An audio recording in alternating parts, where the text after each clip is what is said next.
Well, hey there, American Farmsteaders. This is Jenny with the Homestead Family Farm. And Donna with Hazel Bell Farm.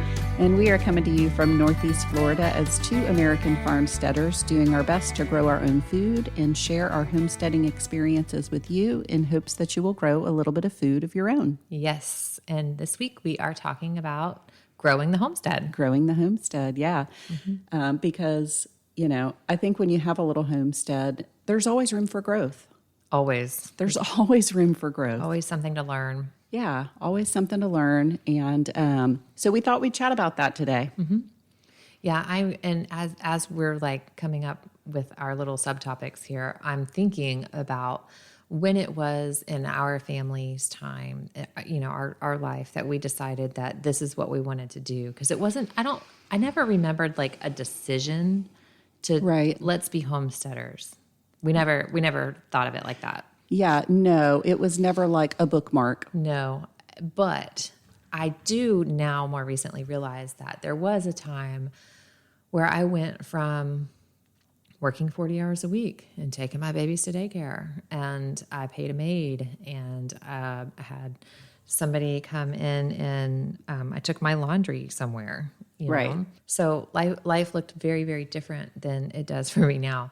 And we made a decision that I would be home, and I would stay home. Yeah. And I do remember a turning point of, let's try that, you know, and it was the next thing. Right. And so that's kind of the direction where we're going today. It was the next right thing. It was the next right thing. Yeah, exactly. Yeah. And it has just morphed into the way we live now by continuously doing the next right thing. Yeah, and it was the same kind of thing for us. Like, I used to work outside of the house, and it was before we moved to the property that we live at now. But and so before we moved out here, I dabbled in gardening, and we had chickens for a really long time, but that was about the extent of it. But then when we moved to this property, it was like, yeah. Now we can do the things. Now we can do the thing. And so we made the decision that I was going to stay home. And, you know, for us, it was beneficial because, you know, I was kind of losing my income, but I was growing food for us. You were gaining so much. Yeah. I mean, and both of us, for us, when this happened, we were mamas of littles. Yep. You know, we had babies at home. We wanted to spend as much time with them as possible. Homeschooling. We became very home-centric. Right. Yes. Right. Homeschooling. I was working from home. Yeah. But I was home. Yeah. And so at the same time, Eric became home more. So he was working full-time and also had his side gig going. And he lost his full-time. So like, we lost 2 full-time incomes. Yeah. And he had to take his side thing full-time. But as he grew that, you know, there was a time period of, you know, growing where like we had to figure it out. We had to, you know, it wasn't just about income. It was about time also. So he had more time at home. I had more time at home. Our kids were so happy that we were always home doing the home thing. And so, yeah, we were already gardening when that happened. We already had some animals when that happened, but we never like seriously kept animals with a plan. Right. We were always kind of living in the moment of, yeah, let's get goats. Yeah. Let's have a cow. Okay. What are you going to do with the cow? I don't know. It's going to live out there and eat browse like a goat. Right. Like at some point it turned into like a focused purpose. Right. Like, this is what we're going to do, and this is why we're going to do it. Right. And so as part of that, and the way we changed our lifestyle, part of that was we had to move. And with that move became the turning point. And I didn't know it then, but I can look back and, you know, hindsight's 2020. I can see it now that that's when we really started to focus on, we had the garden, we had the chickens for eggs, but what's the next right thing? Right. So instead of the garden box, it became the big in-ground garden. Right. And I got excited when we moved. I got excited to see soil, you know, and, ooh, this is going to really grow. And we didn't have cows. We had goats, but we got rid of them when we moved because we didn't have perimeter fence. We didn't have a place for it. So we really went from playing around a little bit with a couple of homesteady type skills Right. to a time of nothing when we moved. We didn't do any of it. Yeah. We didn't take chickens with us. We had no animals. We had no garden. We were starting from scratch. Wow. Yeah. Yeah. But your move was kind of like that too, right? Yeah, it was. I mean, we brought a few chickens here with us, but that was it. That was it. So, I think the garden was kind of a good, like, natural place for us to start, because we had already done a couple of small gardens and had a little bit of success with that. Right, Not right, much, right. but enough to perk our interest to go, oh, okay. We can do Yeah, we this. can do this. Like, okay, we grew a little bit of food, at our last place. So maybe let's try to grow a little bit more food. And that was what kind of started like the whole growth of our homestead. Yeah. Yeah. Us too. Yeah. And so, all right, so you have like a 4x8 garden and it did well in the spring. The next natural thing might be to double that. Right. For fall and winter, maybe do another 4x8 garden. Or try, I always tell people when they start to garden to just like pick one or two things, a handful of things Yeah. to try to grow. Just a couple of things that you can learn about and figure out, what kind of feeding regimen they like and Right. learn the life cycle of the plant that way. Maybe pick another couple of things. Yeah. Or if something didn't do well, try it again, but try a different variety, Right. Yeah. or try it in a different way. I do like to tell people, add one or two things. Add one or two things. If you can get, one or two things that do really well, maybe grow a little bit more of those to see if you can learn how to preserve that. Right. That's a great way to start growing your homestead. Learn how to preserve what you're growing. Right. Maybe add an extra row of green beans. Learn how to put those up on your shelf. Or even freeze them if you're not into that. Yeah, absolutely. Yeah, green beans freeze very easily. Yeah. Before we were really canning, the first thing I learned how to can was jam, and that was wild foraged blackberries. I think like most people Yeah. who are interested in the lifestyle. Let's make jelly. And so, yeah, we made blackberry jam. Then we bought frozen berries from the store. And that's all I canned for Yeah. quite a while. Yeah. When I first started making jam, it was frozen blueberries from the store. Right. I wasn't doing stock and green beans. I wasn't pressure canning anything. And even the water bath, I think I did salsa, right? But other than that, I would freeze everything. We would blanch and freeze broccoli. We would blanch and freeze cauliflower. Until we got really good at those things and realized that the freezer is precious real estate. It really is. That's when it became time to advance my preservation skills Right. and do the next right thing, which was canning. Yep. Time to learn a new skill. And that's growth is slow. Growth takes a lot of time. Any kind of lasting growth is for sure slow. Yeah, growth is slow and it does take time.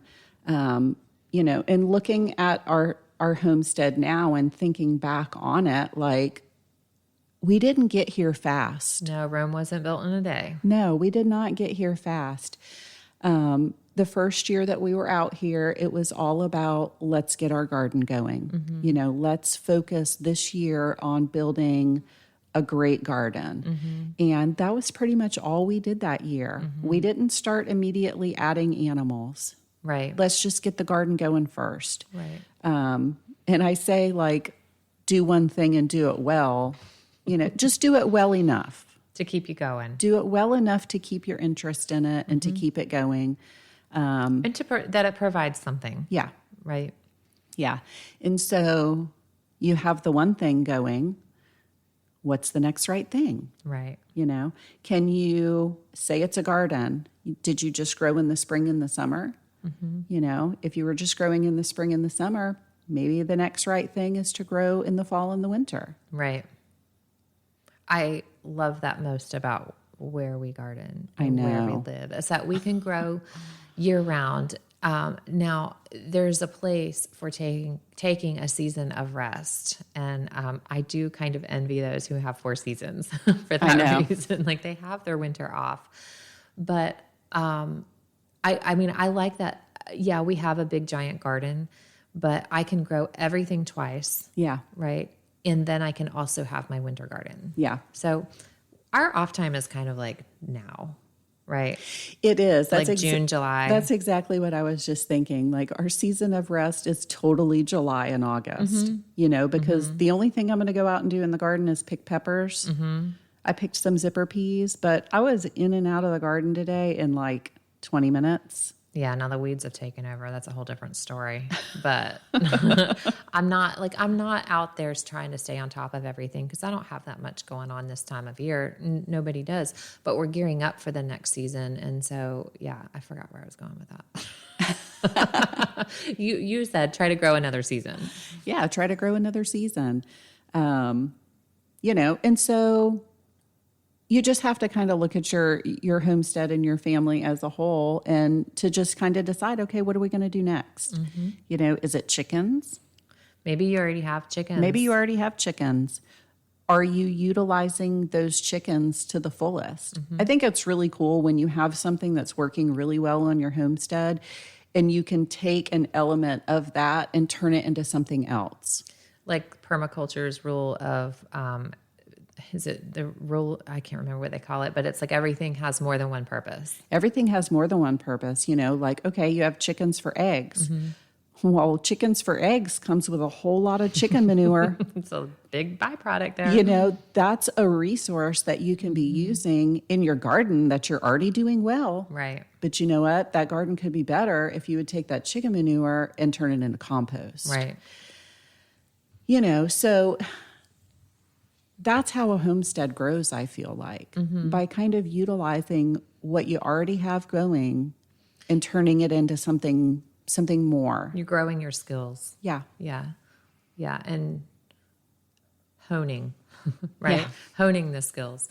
It's maybe one thing when we were talking about this topic was like, okay, so I thought back to when we first had chickens and we had a couple of chickens and we got a couple of eggs a day. Right. Maybe you need more chickens, right? Right. Maybe you want to never buy eggs from the store and you want to have a great abundance in the summer, and you know that you're going to have less in the winter. Yeah. Well, let's learn how to preserve those eggs. Yeah. Right. We have a whole episode on preserving eggs. Yeah, we do. We do. We've both done videos on our YouTubes about liming eggs. We freeze eggs. We can link that egg episode if you want, but that's the next thing, right? Yeah. Is I don't want to buy any eggs. I haven't bought eggs in a couple of years now. Right. Where before we had chickens, we had eggs, but we still had, we would run out. The holidays always got me.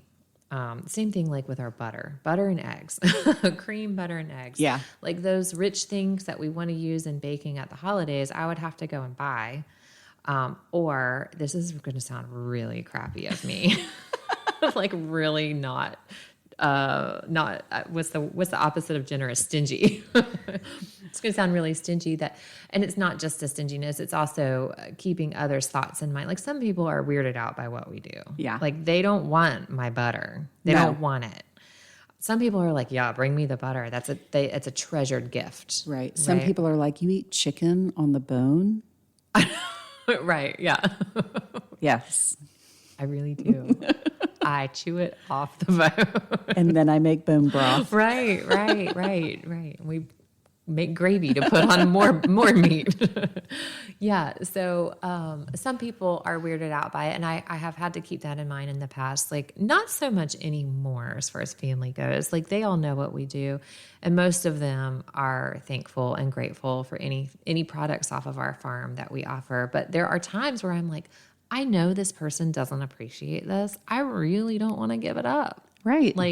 That sounds stingy. I know it sounds really bad, but I'm trying to not be that way. But I like to give food gifts at Christmas. Like that's a big deal. That's a thing that I can do. It's a thing I've put time into. Yeah. It's something that's heartfelt to me. And at Christmas time, I've been like, so I'll give away the butter and then I have to buy butter. Oh, Right? it's Like tough. it is.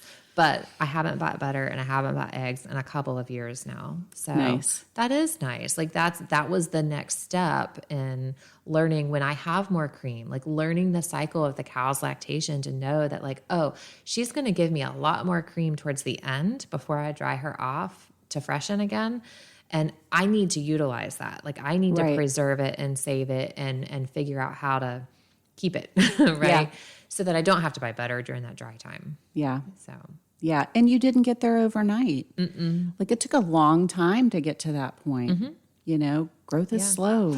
well, and there's some repetition that happens, Yeah. right? Like repetition is good. And that's how we teach our kids, right? You keep doing it until you can do it well. Right. And that's kind of how it happened, like with the cow or the chickens, like sticking through those seasons and knowing when they're going to start laying less eggs, right? Oh, I need to have a buildup before then.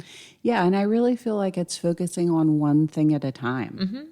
You know, it would be insane to add like a bunch of new stuff all at once. Oh my gosh. You would make yourself crazy. Yeah, it would. That would be insane. Yeah. So my rule of thumb is always one new thing a year. You know, what's one new thing that we can do this year? Something that we haven't learned, something that we haven't grown, an animal that we haven't raised.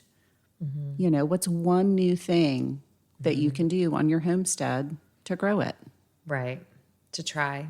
And it doesn't have to be major. It can be something small. And there's things that you try. We've talked about this even recently. Like, what have you tried that you won't do again or didn't go well? You know, you can try again. Or we've talked about like setting things down for a season or for a time. Yeah. Or just that, you know what, I'm not going to be able to do that well. I'm happy to support someone else in my community who can do it. And I'm going to put my energy towards doing this other thing really well. Yes. Right. Yep. There are seasons for a reason. Yeah. There's some wisdom in that. Yeah. Thank goodness. So the garden expansion, the adding new plants, the learning about soil, maybe growing soil, maybe that's the next thing. Right. Like, okay, so you've got a garden. Yes. Learn to make compost.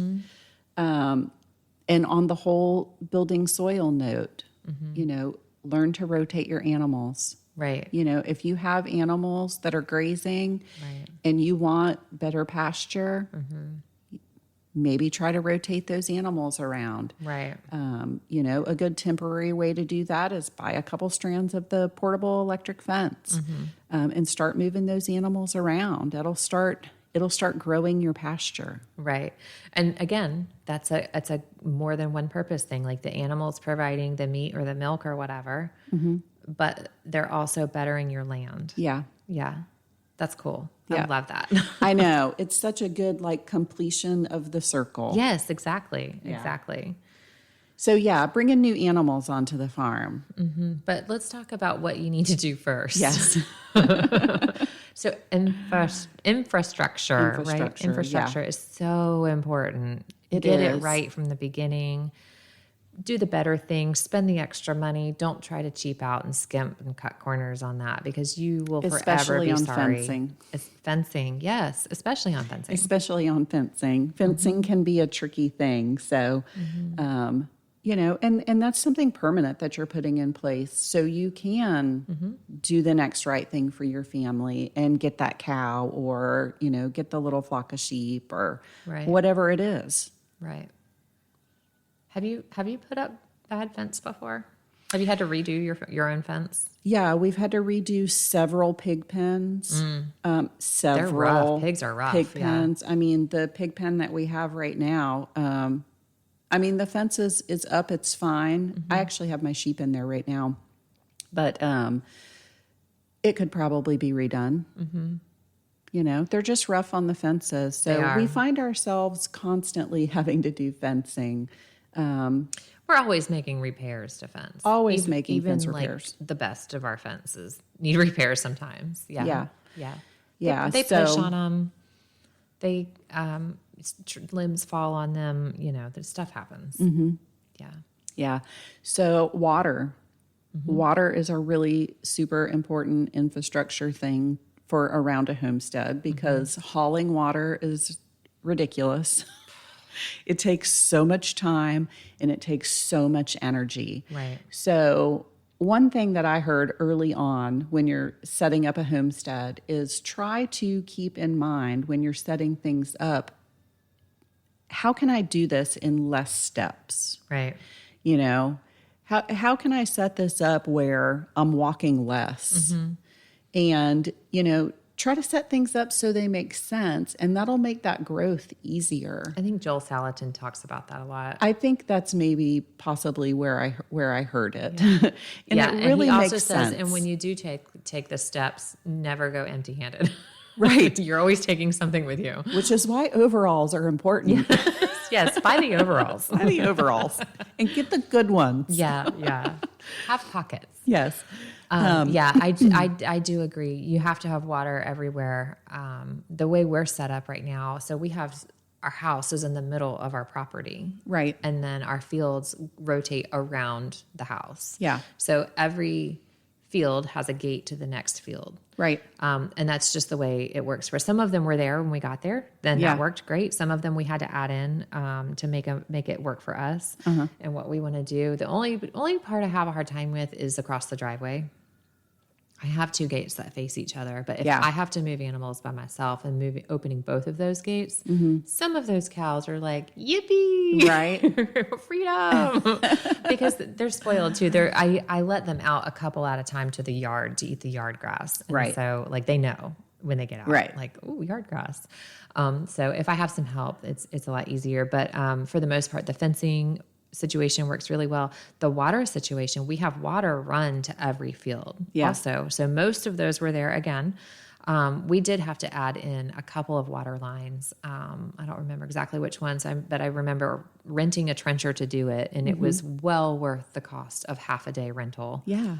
We're getting ready to do that again, actually, because we've made plans to grow our homestead and add a new element. So. Yeah, we want to get a trencher again and add some new water out front because, I mean, I have a hose all the way down there, but it takes forever to fill up a cow trough with a water hose. You know, if we just ran the water line down there, we could set it up on the automatic waterer. Right. And hoses don't last. Hoses don't last, and they have to stretch out all the way across the yard, and then the boys get run over. They run them over with a lawnmower, and it's like doing the cheaper fence the first time. Like when you do the cheap fence the first time, you know you're going to have to replace it. Water hoses, you know you're going to have to replace. Like just run the lines. Run the lines. Yeah, if it's something you want to do, a hose will get you by, but you know it's not going to last. Yeah. So, all of our fields have water on them, so that's nice.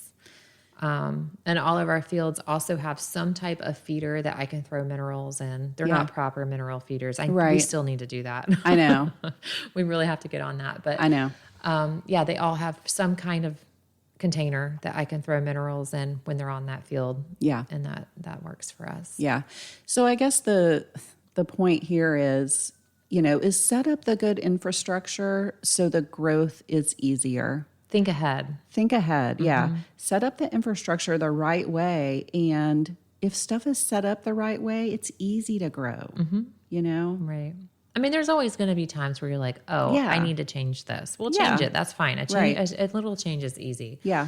But getting the big stuff done first is definitely going to help you out. For sure. Cages, or cages and coops, like I'm thinking like rabbits. Right. Proper pens for everybody. We're struggling with that right now with our sheep. Are you? Which is why my sheep are in my pig pen right now. I don't have any pigs in there with them, but for a while, the sheep were fine on the electric fence, and then they figured that out, and that didn't matter. And then they were fine with 5-strand barbed wire, and then they figured that out. And so now basically my sheep are like full-on free-ranging sheep. They are like all over creation. And so we are about to put up some more permanent fencing specifically for the sheep. Oh, good. Because they're starting to act like goats. Oh, I know. we can't have that. No.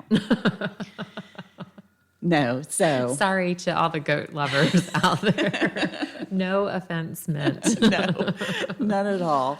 I'm just not goat people. Yeah, I'm not goat people either. And people come over all the time. You probably get this too. You should get some goats. I know. No. I've done that more than once. I should not get goats. That is not going to be part of the growth of my homestead. When we talked about goats with our friend Emily at Bridge Acres Farms, you guys can go back and listen to that. Like that was good. It was good. She pounds that. Like infrastructure fencing is the most important thing. Yes. About getting goats. So yes, I am always amazed at, I passed this one homestead. It's like right off of a major road on the way to Fleming Island, and it is right up, their goat pasture is right up on the major road. And I'm just always amazed. I'm like, those people are brave for having them goats right up here by this road. But if you look at their fencing, it is solid. Right, it's quality fence. They have a solid permanent fence, and they have 2 hot wires on it. They've had those goats there for as long as I can remember. As long as I can You know remember. where I'm talking about. I know where you're talking about. Yeah. Every time I pass, I'm like, wow. Yeah. I don't think they've ever had any trouble. I've never seen a goat out there. I know those people. They have had goats there for a very long time. Yeah. That's cool. Yeah, it is good. Yeah. Yeah. So, I mean, I guess I can't say it enough. Like, growth is slow. Growth takes time, and only do just a little at a time. Pick up one extra thing. Yep. Do one extra thing. What's the next right thing? Right. And it's going to be different for every homestead, depending upon what your family eats. So I'm going to drop a bomb on you here. Okay. Because I say it like that because it's unexpected. What is the thing that you added this year or you're looking to add this year to your homestead? The thing that we added this year. What have we added this year? Or looking to add? A dairy cow. A dairy cow, yes. Adding dairy animals, I think, is a big jump in homestead. Keeping dairy, it's huge. Yeah. It is such a huge commitment. And it's something that, you have to work on some infrastructure for that. But yes. I mean, you have enough to keep the cow. Yes. And you can keep her well and healthy. But but like we still need to build our stanchion. Yeah. And so I think that she's probably like only 3 months pregnant right now. If she was bred when I think she was bred. So, I'm sure she was. Yeah. She's been pretty chill since then. So pretty sure she's bred. And, but yeah, that's like our next big thing. Yeah, that's pretty cool. Yeah. Last year it was compost. We got serious about making lots of compost. That's my thing right now. Yeah. Is working through compost. Is working on compost. I added rabbits recently for the purpose of compost. Yep. I also got for my birthday a walk behind push mower. Ooh. And it's like, it's brand new, but it's like old school. Like it doesn't self-propel. They don't make those. Maybe some of the electric ones are. I have a self-propelling gas mower with a bag on it. Yeah. The bag is what I wanted. The size was what I wanted to, get between my walkways. Yeah. And all that. That was a game changer for compost making for me, because you can take that whole bag and just dump it right into your bin. I'm super excited about it. I need to get a thermometer, but I have mowed just for the purpose of getting around the garden. I haven't mowed for the purpose of compost yet, but it's coming here in the next couple of weeks. And I'm super excited to really try to hone that between the rabbits and the chicken manure and the grass to make compost with. And then what was the other thing I wanted? Oh, I really want to work on worm bins, worm castings, worm composting, vermicomposting, whatever. I really want to learn that. It just seems foreign to me, and then we have a little bit of a business venture that we're considering to do. It's like, why not? Because why not? It's the next right thing. Yeah. So, it'll be part of the homestead, and, it'll be it involves growing food. Can't go wrong with that. Right. I don't see where anything will be wasted or will be too terribly difficult to handle. So I think it'll be good. I don't want to spill the beans on what it is yet, but I'm excited about it. That's exciting. Yeah. It is. That's good. Maybe generating some income from your homestead is your next right thing. Yeah, Maybe. you know, maybe if you have those extra eggs, you can start selling them. We're working on getting in a guest to do a podcast on creating income on your homestead. I think that'll be a really fantastic topic because I think so too. That's something that, you know, this life doesn't have to be expensive, and largely it's not, but there are parts of it that were more expensive than expected, like butchering animals, right? Yeah, like fencing. Fencing. Good night. Fencing is expensive. Now it really is. I mean, it really is. But I mean, everything has gone up. So yeah, maybe how can you create a little pocket change from your homestead and help it pay, maybe not pay for itself, but help it pay towards itself. Right. You know, I mean, maybe selling those eggs will pay for the chicken feed. Exactly. Yeah. Yep. So Yep. I think that's about all I've got right now. Yeah, that's all I've got. Okay. Yep. Growth is slow. Just figure out what the next right thing is. Right. That's and what I was do going it. to say. Yep. And do it. Take action. One new thing a year. Yep. All right, guys. Well, let us know over on Instagram if you would. You can send us a message. Let us know what's the next right thing that you're doing to grow your homestead. Yeah, we would love to hear from y'all. Yep. All right. Talk to you soon. Bye.